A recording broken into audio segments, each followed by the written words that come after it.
Un benvenuto su Heavy Metal Heaven. Oggi celebriamo i 20 anni di un album medio orientale attualissimo a livello di concept, ma soprattutto meraviglioso e perfetto dal punto di vista musicale.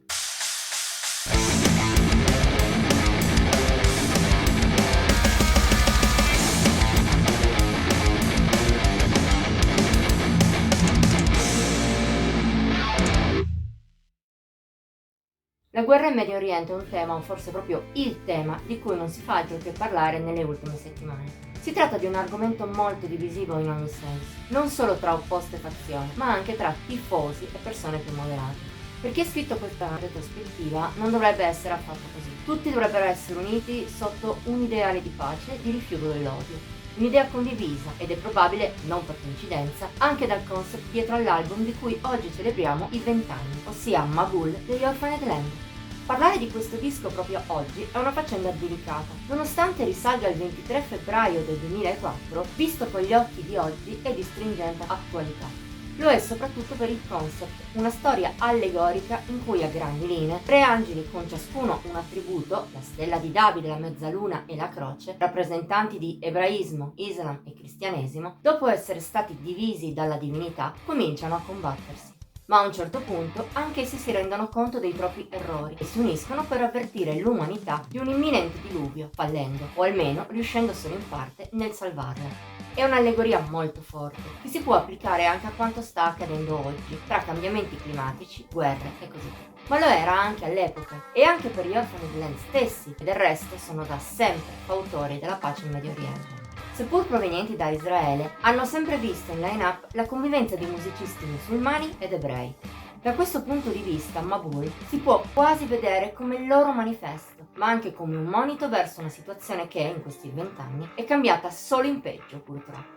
A livello lirico, insomma, parliamo di un album molto impegnativo, ma sul piano musicale il gruppo non è da meno. Lasciando perdere la geopolitica e spostandoci sulla musica, quella degli Orphaned Land è semplicemente da urlo. Se qualcuno superficialmente potrebbe vederli come una sorta di Opeth con in più influssi medio orientali, il gruppo è ben di più. In primis è meno cupo e più vario di influssi, oltre al fatto che la componente death di Mabul è molto più melodica e moderna rispetto a quella di Disbelief. Il vero segreto del disco è però l'inserimento di elementi esterni che a volte costeggiano il power, il symphonic, il metal classico, ma più spesso è ovvio, la musica medio orientale. Se qualcuno potrebbe pensare che proprio questo è il segreto degli Orphaned Land, la realtà è un po' diversa.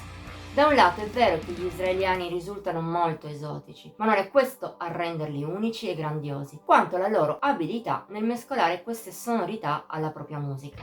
Un compito che in Mabul riesce in maniera, è proprio il caso di dirlo, divina. Dà una profondità e una spiritualità incredibile a della musica che già di suo lo sarebbe. E oltre a rendere la musica perfetta per il concept, gli conferiscono anche una qualità superiore, di rado sentita nel metal in generale. In effetti Mabul è un album che mantiene l'asticella così alta che è difficile trovare un pezzo, anche solo imperfetto, di poco. Facilissimo è invece trovare pezzi meravigliosi, già a partire dal quartetto che apre e lascia subito a bocca aperta. Si parte da Birth of the Tree, lunga progressione molto varia che mette in chiaro sia l'atmosfera spirituale degli Orphaned Land sia il loro estro musicale. A modo suo è istrionica anche Ocean Land, più breve e orecchiabile grazie alle tante aperture melodiche e ai numerosi elementi folk e sinfonici. The Kiss of Babylon invece è più aggressiva in principio, ma poi comincia una metamorfosi che la porta a una trascendenza musicale assoluta, lunga ma estatica. Una trascendenza folk che poi prosegue anche nella coda a Salt, brano dalle sole sonorità medio orientali ma molto affascinante con la voce di Shlomit Levi. Ovvio, la bellezza di Mabul non finisce qui, anzi. Tra le varie possiamo parlare di Hallowed Eyes, il pezzo più prog della scaletta, senza un attimo morto nei suoi 7 minuti e mezzo, oppure Norra el Norra, canzone addirittura catchy ma senza perdere in sentimenti, anzi elevato come sempre nelle sue tante sfumature. O ancora la title track, che parte sinfonica, con l'opera di qualche compositore classico e la pioggia, per poi diventare tempestosa e a tratti angosciante, proprio come il titolo, che significa diluvio in ebraico, indica. Una bufera che si calma ma solo in parte con la successiva The Storm Still Rage Inside, lunga suite ancora una volta senza il minimo calo di tensione. Al massimo, se dobbiamo individuare un pezzo più debole degli altri, si potrebbe citare A Call to Awake, ma anche essa ha molto da dare, col suo piglio classico, le tante belle melodie e il brillante finale.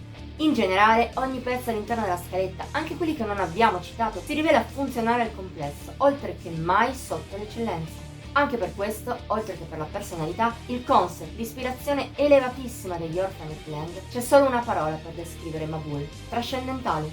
Parliamo di 68 minuti senza davvero un solo secondo brutto, per un album che non abbiamo paura a definire tra i più belli della storia del metal.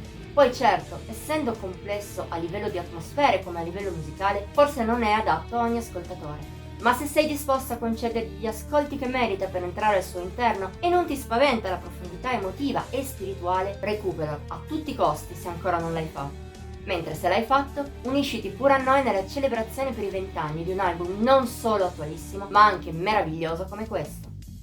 Voto di Heavy Metal Even 100 su 100.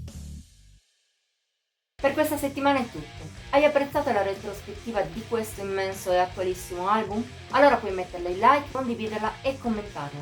Ti invitiamo inoltre a iscriverti al nostro canale e attivare la campanella degli avvisi per rimanere al passo con i video che pubblichiamo settimanalmente. Infine siamo su Instagram, Facebook e Pinterest. Trovi i link qui sotto. Ci vediamo la prossima volta!